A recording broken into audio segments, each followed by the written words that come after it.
পশ্চিম এশিয়ার যুদ্ধ ঘিরে ফুটছে গোটা বিশ্ব, অস্থির পরিস্থিতি। আর তারই মধ্যে ওমানে আটকে পড়েছেন নিউ ব্যারাকপুরের রতন মণ্ডল। পেশা ইঞ্জিনিয়ার, কর্মসূত্রে থাকেন ওমানে। পরিবারের দাবি, গতকাল থেকে তার সঙ্গে কোনো যোগাযোগ করা যায়নি। লাস্ট পরশুদিন কথা হয়েছে, দুদিন ধরে ফোনে পাচ্ছি না।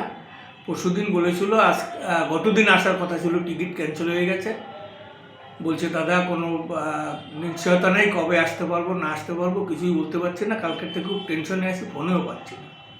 কি পরিস্থিতি বলছিল যখন শেষ কথা হয়েছিল?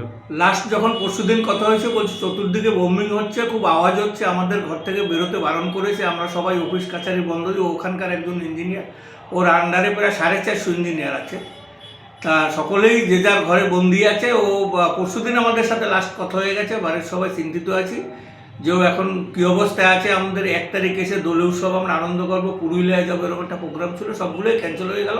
বিশেষত ওর জন্য আমাদের বেশি চিন্তা যে আমি বিকাল থেকে ট্রাই করছি, ফোনে পাচ্ছি না। ও হয়তো ট্রাই করছে, ফোনেও পাচ্ছি না। খুব টেনশনে আছি। আপাতত এখন রয়েছি ওমানে। তো সেখানে ওমানের ক্যাপিটাল হলো মাস্কাট।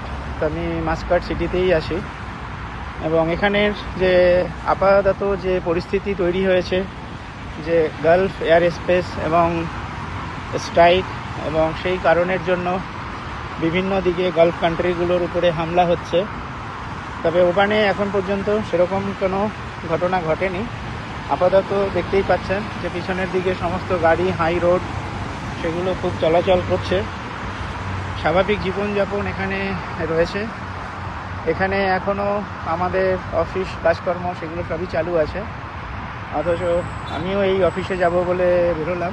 গতকাল আমেরিকার প্রেসিডেন্ট ডোনাল্ড ট্রাম্প যখন একটা বার্তা দিলেন পৃথিবীকে, তখন তার আওয়াজে কনফিডেন্সের একটু অভাব অনুভব করেছি এবং একটু আস্ফালন বেশি শোনা গেছে। অদ্ভুত একটা কথা উনি বলেছেন, এটা বেরিয়েছে টুইটে, যে দরকার হলে আমরা সেনা ফিজিক্যালি নামাবো, মানে বুটস অন গ্রাউন্ড। সেটাও একটা ব্যাপার। তার মানে উনিও বুঝতে পারছেন যে এত সহজ ব্যাপারটা হবে না। ইরান বেছে বেছে ইউনাইটেড স্টেটসের এমবাসি, ইউনাইটেড স্টেটসের যে বেসগুলো আছে, যেমন আল ডাফরা বেস আছে ইউআইতে, আলী আল সালেম বেস কুয়াতে, রিয়াদের এমবাসি, এরকম করে টার্গেট করছে। কুর্দিস্তান, সেখানে আরবিল, ওখানে একটা হোটেল আছে যেখানে ইউএস ট্রুপস থাকে, সেটাকে টার্গেট করেছে। আবার হেজবোল্লাহ ইরানের বেসগুলোকে টার্গেট করছে।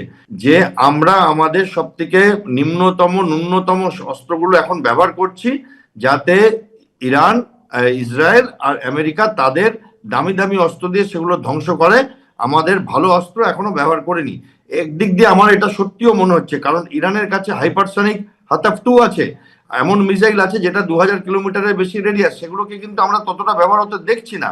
ইরান কিন্তু ড্রোন দিয়ে কাজ সারছে, এবং সস্তায় কাজ সারছে। একটা $10,000 ড্রোনের বিরুদ্ধে আমেরিকা 3টে প্যাট্রিয়ট মিসাইল, যেগুলো এক একটা $1 মিলিয়ন ব্যবহার করছে। কোথাও একটা প্ল্যান দেখতে পাচ্ছি, এবং ইউএস এর কোথাও একটা খাপছাড়া ভাব দেখতে পাচ্ছি। তবে আজকের দিনটা নির্ণায়ক। আজকে বোধহয় ইউএস অনেক বড় কোনো শক্তি ব্যবহার করবে। এবিপি আনন্দ, এগিয়ে থাকে, এগিয়ে রাখে।